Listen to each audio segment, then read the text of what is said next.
दोस्तों नमस्कार। आशा है कि आप अच्छे होंगे, आपका दिन खुशी से बीते। इसी के साथ हम इस वीडियो का शुभारंभ करते हैं। आज एक बड़बोले आदमी की, जो राकेश टिकैत और नरेश टिकैत की बात करते हैं, एक बड़बोले लोग हैं। इस बात से दिमाग से निकाल दें कि मैं किसी जाति के खिलाफ बोलूँगा, क्योंकि हर जाति में इस तरह के पागल भरे हुए हैं। जैसे कि राकेश टिकैत, नरेश टिकैत, एवरी कास्ट में इस तरह के पागल भरे हुए हैं। वैसे ही जन्म के आधार पर तो कोई जाति हिंदू समाज में है ही नहीं। सनातन वैदिक धर्म में कोई एस्पेक्ट नहीं है जाति का, तो जाति का तो नाम हम लेंगे ही नहीं किसी का भी। राकेश टिकैत ने बोला कि हम पानी, जो सिंधु नदी का पानी रोक रहे हो तो सिंध के किसान भूखे मर जाएंगे। ओ भाई, मैं ये पूछ रहा हूँ कि क्या आतंकवादी पाकिस्तान से नहीं आते हैं? और किसान होने से ये गारंटी है कि आपको इम्यूनिटी मिल जाएगी? आप कुछ भी बोलेंगे किसान के नाते और आपको छोड़ दिया जाएगा। याद रखो, आप किसान जब तक हैं जब आप खेती करते हैं, खेती की विधियां जानते हैं, उन्नत कृषि करते हैं, अपने अधिकारों के लिए लड़ते हैं। उससे बरअक्स अगर तुम भारत विरोधी बयान दोगे तो तुम किसान नहीं, तुम एक आतंकवादी हो, तुम एक दहशतगर्द हो, तुम एक देश विरोधी हो, राष्ट्रद्रोही हो। तो राकेश टिकैत ने ये जो बोला कि पानी नहीं किसानों का रोकना चाहिए। अगर किसान का कोई बेटा अगर पाकिस्तान से भी आता है या भारत में भी अगर इस्लाम को मानता है, इस्लाम की थियोलॉजी विचारधारा पर चलता है, तो इस्लाम की तो विचारधारा आतंकी की है। हर मुसलमान जो इस्लाम पर चलता है, मोहम्मद की सुन्नत को मानता है, वो आतंकवादी है, सर्टिफाइड आतंकवादी है। और मैं ये नहीं कह रहा, ये इनकी कुरान और हदीस कह रही हैं। तो मज़े की बात है, भारत के कुछ मूर्ख अब नेता हैं, मूर्खों के नेता हैं। अखिलेश यादव जैसे टोपी पहन के बड़ा खुश होते हैं, जालीदार टोपी, फलानी टोपी, जो इस्लामिक ड्रेस कोड है। तो वो वास्तव में इतने मूर्ख हैं, उनको पता ही नहीं कि वास्तव में इस्लाम है क्या। लोग बेवकूफ़ नहीं है, मैं बेवकूफ़ नहीं हूँ। 10 किताबें मैंने इस्लाम पर लिखती हैं, मैं सारी किताबें आज आपको लाकर बता रहा हूँ। आप उनको खरीदिए, इस्लाम की पूरी पोल खुल जाएगी।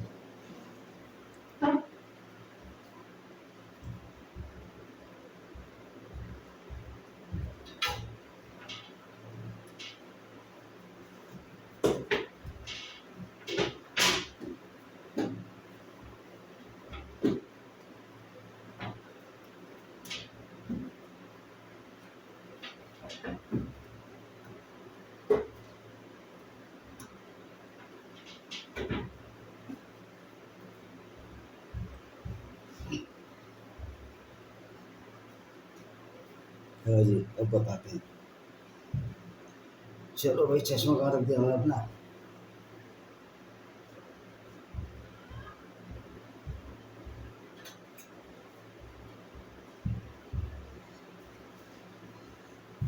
सॉरी, ये किताब मुझे पहले रख लेनी चाहिए थी, क्योंकि आपने बहुत से कमेंट भी करेंगे कि किताब।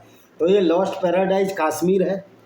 अभी पहलगाम पर हमला हुआ, इस लॉस्ट पैराडाइज में यही बताया गया है कि कश्मीरी मुसलमानों ने नारे लगाए थे कि ला इल्ला तेरा मेरा रिश्ता क्या, ला इल्ला इल्लल्लाह मोहम्मद रसूलुल्लाह। और हिंदू कश्मीर से छोड़कर चले जाओ, उनकी औरतें यहाँ छोड़ जाओ, क्योंकि गैर मुस्लिमों की औरतों को इनका मोहम्मद भी लूटता था। और मज़े की बात है, कश्मीरी मुसलमानों को अगर वो इस्लाम पर चलते हैं, बुरा लगे तो बुरा लगे, अगर आप मोहम्मद की सुन्नत मानते हो, भले ही कितने भी अच्छे काम कर लो, तुम आतंकवादी हो। जब तक मोहम्मद का साथ नहीं छोड़ोगे, इस्लाम का साथ नहीं छोड़ोगे, कुरान के हिसाब से तुमको कुरान आतंकवादी बनाती है। जो कहते हैं मुसलमानों ने हिंदुओं की जान बचाई, तो कश्मीरी मुसलमानों उस हिसाब से तो आपका इस्लाम नहीं कहता। आपका इस्लाम तो ये कहता है गैर मुस्लिमों को कत्ल करना, जब तक ये पूरा इस्लाम ना फैल जाए। तो ये लॉस्ट पैराडाइज कश्मीर है। कश्मीर को कैसे इस्लाम ने बर्बाद किया, ये जौहर है। किस तरह इस्लाम की वजह से हमारे हिंदू औरतों को जल जौहर, अग्नि जौहर करने पड़े। भाई विजय कुमार पाल, देख लीजिए। ये मेरी किताब है, विनेमस फंक्स ऑफ कोबरा, के इस्लाम कोबरा से भी ज़्यादा खतरनाक है, निश्चित तौर पर है। टिकैत पे भी आता हूँ मैं भी। ये ब्लेंडर ऑफ ब्लास्फेमी है, किस तरह ब्लास्फेमी के नाम पर मोहम्मद के नाम पर ये मुसलमान कत्ल कर रहे हैं लोगों को। मतलब सही बात कहने में भी डर है। तो टिकैत तुम जैसे कार और डरपोक लोग सही बात नहीं कर सकते। ये पैनोरमा ऑफ इंडियन डेमोक्रेसी है। कैसे कांग्रेसी सरकार और टिकैत जैसे समर्थकों की सरकार ने हिंदुओं पर जो जो जुल्म ढाए कांग्रेस ने, उसका जिक्र है इसमें। तो ये हो गई करीब 3 और 2 5। ये पैरानोइया ऑफ कल्ट्स है कि वास्तव में इस्लाम एक धर्म है, ये गुंडागर्दी है। सिंपली तौर पर ये लिटरली इस्लाम एक गुंडागर्दी है, कोई धर्म वर्म नहीं है, ये है। और ये डेमोक्रेसी हो गई तो ये किताब क्या डबल हो गई। ये पैनोरमा ऑफ डेमोक्रेसी है। और एक किताब है लेमेंट ऑफ सिंजार, और कुछ किताबें शायद ब्लैक डॉट्स ऑफ टेररिज्म मेरे रैक में रखी हैं। इस तरह 10 किताब हैं। 11वीं मैं लिख रहा हूँ, जिसमें गंगा जमनी तहजीब का मैंने पूरा सिजरा बिगाड़ दिया। क्या गंगा जमनी तहजीब है? जब इस्लाम कहता है किसी मुस्लिम से दोस्ती नहीं रखनी है, गैर मुस्लिम से, तो काहे की गंगा जमनी तहजीब? उस पर भी आएगी किताब मेरी एक। इस तरह 10 किताब हैं। एक तो किताब मैं ला नहीं पाया हूँ अपनी कैटलॉग से। तो टिकैत जैसी लोग, अखिलेश यादव जैसे लोग ना समझ हैं, या तो ये ना समझें। मुझे लगता है टिकैत तो ना समझ है, वो तो अज्ञानी है, मूर्ख है, क्योंकि ना उसको इस्लाम की समझ है ना उसको कुरान की समझ है। एक बात बताइए, अगर कोई पाकिस्तान का मुसलमान या हिंदुस्तान का मुसलमान कुरान पर चल रहा है और कुरान पर चलकर गैर मुस्लिमों को कत्ल कर रहा है, तो वो किसान रह गया या आतंकवादी है? तो नरेश टिकैत और राकेश टिकैत, आप भी सुन लो। अगर आप, तुमको शर्म आनी चाहिए। एक हमारे जाट भाई कह रहे थे हम खून बहा देंगे। अबे तब तू क्या अपनी कहाँ छिप गया था? तू क्या हाथी की मुंड में छिप गया था? जब नरवाल को कत्ल किया गया, लड़के को, फौजी को, उसकी माँ से पूछो, उसके पिता से पूछो, उसकी बहनों से पूछो, क्या नरवाल जाटों का गोत्र नहीं है? थोड़ा पढ़ लो। कह रहे खून बहा देंगे, तुम्हारी औकात ही नहीं है खून बहाने की, जो इस तरह के लोग हैं। अगर तुम्हें अपने आदर्श चुनने हैं तो अब ये तय करना पड़ेगा कि तुम्हारे आदर्श टिकैत जैसे गुंडे और बदमाश होंगे जो कहते हैं हम बक्कल उतार देंगे, या भरतपुर के राजा सूरजमल जैसे होंगे, या गोखला जाट जैसे होंगे, मथुरा के वीर गोकुल जाट जैसे होंगे, जिन्होंने अपना सर्वस्व बलिदान कर दिया औरंगजेब की गुंडागर्दी, इस्लाम की गुंडागर्दी, इसके खिलाफ लड़ने के लिए। ये आपको जाट भाइयों तय करना है। और जो बोल रहा था हम खून बहा देंगे, उसकी औकात नहीं है। वो 1 to 1 लड़ ले मेरे से, टिकैत 1 to 1 लड़ ले, और जो ये बोलते हैं हम बक्कल उतार देंगे, 1 to 1 कोई भी लड़ ले, मेरे से पर्सनली लड़ ले। मैं चैलेंज देता हूँ, टिकैत का बक्कल उतरेगा या मेरा उतरेगा, ये समय बता देगा। जरा सा वो पगड़ी अपने आप उछाल के फेंक दी, बीपी हाई हो गया, लो हो गया। हमारा तो 80-120 ही रहता है बीपी, चाहे कितनी भी भीड़ में गिर जाए। तो तुम लोग सिर्फ भीड़ के शेर हो, तुम कागजी शेर हो, बंदर हो तुम, बंदर जो सिर्फ नकल कर सकता है वीरों की। तुम्हारी औकात नहीं है। और राकेश टिकैत ने जो बोला कि वहाँ के किसान भूखे मर जाएंगे, वो किसान नहीं है। हर व्यक्ति जो इस्लाम को मानता है वो आतंकवादी है, बशर्ते कि वो वैसा ही काम करे जैसे इनका मोहम्मद करता था। टिकैत, तुमको मालूम है इनके पैगंबर मोहम्मद लड़कियां बेचा करते थे? बनु करेजा यहूदी कबीले की लड़कियों को इन्होंने बाजारों में बेचा था और उसके बदले घोड़ियाँ तैयार खरीदे थे। तो ये टिकैत जैसे लोग, नरेश टिकैत जैसे लोग, राकेश टिकैत जैसे लोग, ये महान निकम्मे और कमज़ोर लोग हैं। अब ये कह रहे हैं हम तो कंट्रोल में रहते हैं, फिर नरेश टिकैत बोल रहा है कि एक इशारे पर। अरे तेरी औकात क्या है? तू कर एक इशारा, भेज अपने आदमी। तुम बक्कल उतारोगे लोगों का? तुम्हारे गोखला जाट का कितनी संघर्ष किया, उसके खाल तक खींच ली गई, उसके बारे में एक शब्द नहीं बोलते। अभी नरवाल मारा गया, वो जाट लड़का, यंग लड़का मारा गया, जिसकी शादी भी अभी शायद 6 या 8-10 दिन पहले हुई थी। शर्म आनी चाहिए तुम जैसे नीच घोर स्वार्थी लोगों को। और मैं उसको भी कहना चाहता हूँ जो टिकैत का समर्थक है और उसकी सजाती भी है कि हम एक इशारा कर दो, भाई तू आजा, कौन सी जगह आना है, किस जगह आना है, इशारा कर दे, आओ लड़ें, देखें। तुम आतंकवादी लोगों के सपोर्टर हो, तुम्हारे कंचों में कितना पानी है। तुम्हारी औकात तो एक, मैं समझता हूँ कुत्ता भी वफादार है, तुम कुत्तों से भी गए बीते हो। कुत्ते को तो बेचारे को क्यों लोग गालियाँ देते हैं? तुम बहुत निम्न स्तर के लोग हो। अगर तुझे इतनी चुल है तो जा तू पाकिस्तान भाग जा, पानी तो हम रोकेंगे, तेरी तो औकात नहीं जो पानी सिंधु नदी का पानी ना रोके। अगर सिंधु नदी का पानी नहीं रोकते हैं तो हम प्रधानमंत्री मोदी जी से भी कहेंगे। फिर आप भी कायरता के प्रतीक हैं, यद्यपि मुझे नहीं लगता कि मोदी जी कायरता के प्रतीक होंगे। बहुत सोच समझ कर फैसले लेते हैं, कुछ फैसले उनके गलत होते हैं। जैसे ईदी बांट दी उन्होंने, एक ऐसी आइडियोलॉजी को जो एक राक्षसी प्रवृत्ति की विचारधारा उसके मानने वालों को ईदी बांट दी। कोई पसमानदार कोई अगड़ा पिछड़ा नहीं होता, इस्लाम सिर्फ इस्लाम होता है, मुसलमान सिर्फ मुसलमान होता है, ये हमको समझ लेना चाहिए। दूसरी बात यह है, टिकैत ने बोला, नरेश ने, कि हम एक इशारा करते हैं। भाई करो ना तुम इशारा, ये तो मैं मोदी सरकार की कमजोरी भी नहीं कहूँगा, ये चाह ही रहे थे कि किसानों पर लट बरसे और फिर ये बोलें कि किसानों के साथ बड़ा अत्याचार हो रहा है। देखिए किसी भी बात को कहने के तरीके होते हैं, आप बात कहिए, अगर वो नहीं मानते हैं तो उसमें आंदोलन में मैं भी आपके साथ हूँ, पर ये बक्कल उतार दूंगा, टक्कल उतार दूंगा, इस तरह की मूर्खता भरी बातें हम नहीं कर सकते। और टिकैत ने तो बीए किया है, कहाँ से किया है? मेरिट यूनिवर्सिटी से किया है, वहाँ से मैंने भी एमएससी जूलॉजी किया है।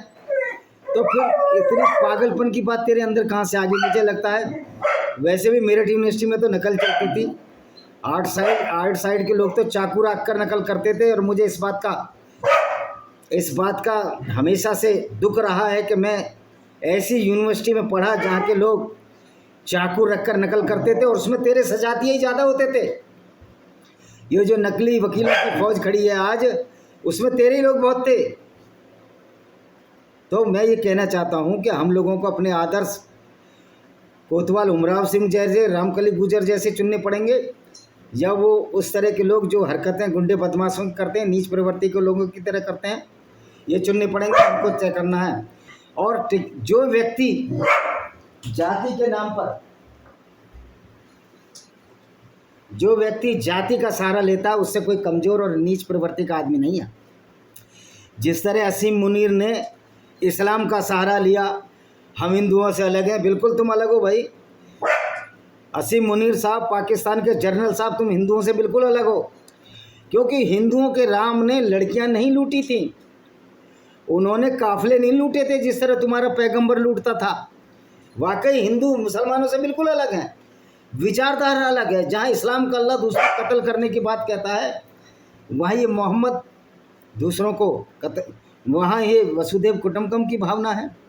तो टिकैत जी, ये तुम्हारे लच्चे और जच्चे अब चलने वाले नहीं हैं। नेहा सिंह राठौड़, तुम्हारी तो औकात ही नहीं है, तुम नंबर 1 की मूर्खा हो, तुमको पता नहीं क्या इस्लाम है और क्या इस्लाम की आइडियोलॉजी। हम तो मोदी जी को भी कोसते हैं कई बार, क्योंकि ये हमारा हक है। और हम यूट्यूब को भी चैलेंज देते हैं कि आप ज़्यादा पंगे मत लो, मेरे यूट्यूब पर स्ट्राइक बहुत मारते हो लेकिन हटा भी देते हो, ज़्यादा पंगे ना लो, कहीं ऐसा ना हो हमारे लोगों का सब्र का बांध टूट जाए और तुम्हारे यूट्यूब ऑफिसों में जाकर आपको पीटना भी पड़ सकता है, क्योंकि आपने कानून तोड़ते हो, फ्रीडम ऑफ स्पीच की वैल्यू नहीं करते हो। तो जब ये भारत सरकार से पहले अनुरोध करना चाहूँगा, मोदी सरकार से, कि यूट्यूब पर कार्रवाई करें, क्योंकि यूट्यूब एक ऐसा प्लेटफार्म है जहाँ इस्लामिक गुंडागर्दी के चैनलों पर कोई स्ट्राइक नहीं आ रही है, और जितने भी एक्स मुस्लिमों के चैनल्स हैं उस पर स्ट्राइक आ रही है। किस लिए आ रही है? कि ये लोग इस्लामिक गुंडागर्दी को प्रेशर देते हैं, और इस्लामिक गुंडागर्दी को प्रेशर देने का मतलब है यूट्यूब प्लेटफार्म भी इस्लामिक आतंकवाद को बढ़ावा दे रहा है और उन एक्स मुस्लिमों के चैनल पर स्ट्राइक मार रहा है जो इस्लाम की सच्चाई को, पोल को खोल रहे हैं। तो भाइयों, हम सबको, एक्स मुस्लिमों को और सारे गैर मुस्लिमों को एक साथ इकट्ठा आना पड़ेगा इस्लाम की गुंडागर्दी के खिलाफ लड़ने के लिए। और यूट्यूब के उन अधिकारियों के और जो कर्मचारी हैं जो इस्लाम की गुंडागर्दी में बढ़ावा दे रहे हैं, मैं नील मोहन जी, आप CEO हो यूट्यूब के, आपको मैं ये कहना चाहता हूँ, रिक्वेस्ट देना चाहता हूँ कि आप इस तरह की गतिविधियों को रोकें और इन कर्मचारियों को हटाएं। और मैं एक बार फिर कहना चाहूँगा, हमदर्द का कोई भी प्रोडक्ट ना खरीदें, क्योंकि हमदर्द एक इस्लामिक दवाखाना है। और दूसरी बात है, इसमें कुछ CEO हिंदू भी हैं, लेकिन हमदर्द 15% पैसा प्रॉफिट का वो इस्लामिक जिहाद के लिए देता है, जिसमें इस्लामिक जिहाद वही जिहाद है जिसने मोहम्मद ने मूर्तियाँ तोड़ी थी, गैर मुस्लिम औरतों के साथ बलात्कार किया था। यानी कि ये गैर मुस्लिम औरतों के बलात्कार के लिए हमदर्द और हिमालयन ड्रग्स, उसका मालिक भी मुसलमान है, पैसे देते हैं। और मैं तो कहता हूँ विप्रो के अजीम प्रेमजी का भी बहिष्कार करो। अगर वो कहते हैं मैं सच्चा मुसलमान हूँ, 5 वक्त की नमाज़ पढ़ता हूँ और इस्लाम के पैगंबर को मानता हूँ, तो वो भी आतंकवादी हैं, क्योंकि इस्लाम पर चलने वाला व्यक्ति अच्छा हो ही नहीं सकता। ये बड़ी सच्चाई है। और यूट्यूब ये स्ट्राइक वेस्ट्राइक का भी ये सोचा छोड़ दो, कहीं ऐसा ना हो कि गैर मुस्लिम और काफिरों के स्ट्राइक आप पर लग जाए और आपका यूट्यूब चैनल ही गायब हो जाए पूरी दुनिया से। तो स्ट्राइक देने से आप आ जाओ। और मैं भारत सरकार से ये अपील करना चाहता हूँ कि यूट्यूबर्स को 60% देता है, 40% खुद रखता है, इसका रेवेन्यू घटाया जाए। और जो यूट्यूब मोनेटाइज भी नहीं करता जानबूझकर कुछ चैनलों को, तो इसका रेवेन्यू 10-20% से ज़्यादा नहीं होना चाहिए यूट्यूब का। 80% जो विज्ञापन सहाय होती है, वो जो चैनल हैं जो भारत के हित में बोल रहे हैं, जो इस्लाम की गुंडागर्दी के खिलाफ बोल रहे हैं, उनको मिलाए। और इस्लामिक चैनलों को बैन कर देना चाहिए पूरी दुनिया से, क्योंकि इस्लाम एक गुंडागर्दी है। और ये अगर यूट्यूब जानबूझकर हमारे जैसे चैनलों को मोनेटाइज नहीं कर रहा, हमारी विजिबिलिटी कम कर रहा है, तो भारत सरकार को यूट्यूब पर कार्रवाई करनी चाहिए और उस पर जुर्माना ठोक देना चाहिए। मैंने देखा है कि कत्लो गारत मुसलमान सिर्फ बोलते हैं कि उसको कत्ल करेंगे, यूट्यूब कार्रवाई नहीं करता। और हम इस्लाम की सच्चाई बताते तो कार्रवाई करने के लिए ललायित रहता है। मैं फिर वाजे करना चाहता हूँ, आप अपने ऑफिस बताइए, आपने अपना मोबाइल नंबर बताइए, आप अपने जो यहाँ के एग्जीक्यूटिव उनको बताइए, उनका नाम दीजिए, ताकि हम उनसे सीधे ढंग से निपट सकें। बहुत पानी ऊपर से निकल चुका है। और टिकैत को तो जब ही बंद कर दिया जाता जब ये बक्कल उतारने की बात करता था। इसके 2 चूतड़ों पर डंडे लगते सीधा हो जाता। 10-20 लोग 50 लोग आते हैं सामने आने पर, जो अभी बड़ी बड़ी बातें हाँक रहा था कि हम खून बहा देंगे। अबे तेरे अंदर अपना खून बहाएगा, दूसरे का पहले ये तो तय कर ले। हो सके तेरा ही खून बहा जाए कि तू जिस तरह की गुंडागर्दी और बदतमीजी की बात कर रहा है, तो ईश्वर तेरे को ऐसा दंड दे, तेरा ही खून बह जाए, तू एक्सीडेंट में मर जाए, तू कहीं और मर जाए, कुछ को तुझे देशभक्त ठीक कर दें, तेरा जो सॉफ्टवेयर सही कर दें। तो राकेश टिकैत और नरेश टिकैत का जब तक सॉफ्टवेयर दुरुस्त नहीं होगा, ये मानने वाले नहीं हैं। और ये जाति की बात करते हैं। मैं तो जाट भाइयों को गलत नहीं बोलूँगा। तो भानु जो यूनियन है वो तो राजपूत है। अगर जाति पर बात आओ, उनकी आबादी तो 7% है यूपी में, और तुम 1.25% है तुम्हारी आबादी। तो आप जाकर करो ना, वहाँ बक्कल उतारो, लखनऊ में उतारो, जहाँ तुम्हारी आबादी नहीं रहती। और सारे जाट तो तुम्हारे साथ भी नहीं है। आगरा मंडल का एक भी जाट आपके साथ नहीं है। आप 2-4 गुंडे बदमाशों को, जो उचक्के होते हैं, उनको जाति के नाम पर इकट्ठा कर लेते हो, जो मुजफ्फरनगर सिसौली के आसपास रहते हैं। और तुम क्या सिसौली के जाट भी तुम्हें फेवर करते हैं? यानी कि तुम्हारी वजह से जाट बदनाम हो रहा है बेचारा। जाट मेरे विभाग में भी थे, सब जगह होते हैं, हमारे साथ भी पढ़े हैं, लेकिन वो तो इस तरह के लोग नहीं थे। तो अब जाट भाई आपको तय करना है कि आपका लीडर ये मूर्ख जैसे नरेश और राकेश टिकैत हों, या थोड़े सोफिस्टिकेटेड लोग हों, थोड़े पढ़े लिखे हों, ये आपको तय करना। और हर जाति को तय करना है ये, कि अखिलेश यादव यादवों का नेता हो, वो लोग नेता हों, राव तुलाराम जैसे नेता हों जिन्होंने ब्रिटिश सरकार के खिलाफ लड़ाई लड़ी, और या ऐसे योद्धा हों जिन्होंने इस्लामिक गुंडागर्दी से लोगों को बचाया। कई हीरों के गांव हैं जिन्होंने इस्लामिक गुंडागर्दी से लड़ा। तो आपको ये तय करना है, और हर जाति को तय करना है। हमारे आदर्श वो होने चाहिए, तो देश हित का काम करते हैं। सिंधु नदी का दर्द आ रहा है, मैं सिंधु नदी का पानी रोक के बल्कि टिकैत के घर में फसल में भेज देना चाहिए, तेरा भी भला हो जाएगा। जरा से में तो बीपी बढ़ गया, और मंच पर बैठकर सारे शेर बन जाते हैं। आए उतारे बक्कल आए, मैं कहता हूँ मैं पर्सनली आया, जो बोल रहा था मैं खून बहा दूंगा। नरेश टिकैत तू आ जा यार, तेरी उम्र तो खैर मेरे से ज़्यादा है। राकेश टिकैत तू आ जा, तेरी और मेरी कुश्ती हो जाती है, पता लग जाएगा कि कौन कितना ताकतवर है। और ये जातियों का ताकत से कोई मतलब नहीं होता है। सारों का DNA एक है, खून एक जैसा है, 4 ग्रुप हैं ब्लड ग्रुप के। ये जो हम लोग झूठा तमगा लिए घूमते हैं कि हम मार्शल रेस है, मैं सब जाति के लिए कह रहा हूँ। कौन सी ऐसी जाति है जो अपने को मार्शल कहती है और जिसके पुरखों ने तलवार के डर से सलवार ना पहनी हो? एक भी जाति बताइए, मैं सबका नाम नहीं लेना चाहता। तो वो लोग कहेंगे अहीरों ने नहीं पहनी, गडरियों ने नहीं पहनी, जाट और गुजर और उनका तो राजपूतों को मालूम है। क्यों भाई? जो घोसी हैं वो अहीरी तो हिंदू, और जो गद्दी था, जो ये अतीक अहमद जो था, ये गडरिया ही था। तो भाई ये भी मत कहना अहीर गडरिया बड़े तौर में रहते हैं, हमने कभी धर्म परिवर्तन नहीं किया। तुमने भी तलवार के डर से सलवार पहनी है, हर जाति ने पहनी है। इसी के साथ मैं इस वीडियो को विराम देता हूँ। वंदे मातरम, जय हिंद। आपका दिन शुभ हो, और आशा है कि आप नरेश टिकैत और राकेश टिकैत जैसे मूर्खों को इग्नोर करें, इनकी बातें ही ना सुने। ये तो पागल है। इनको तो पागल खाने में जमा करा देना चाहिए। और शोर शराबा है, खून बहा देंगे, तुम्हारी औकात नहीं, आ जाइए खून बहा दो, मैं अपने गांव का भी नाम दे दूंगा आपको।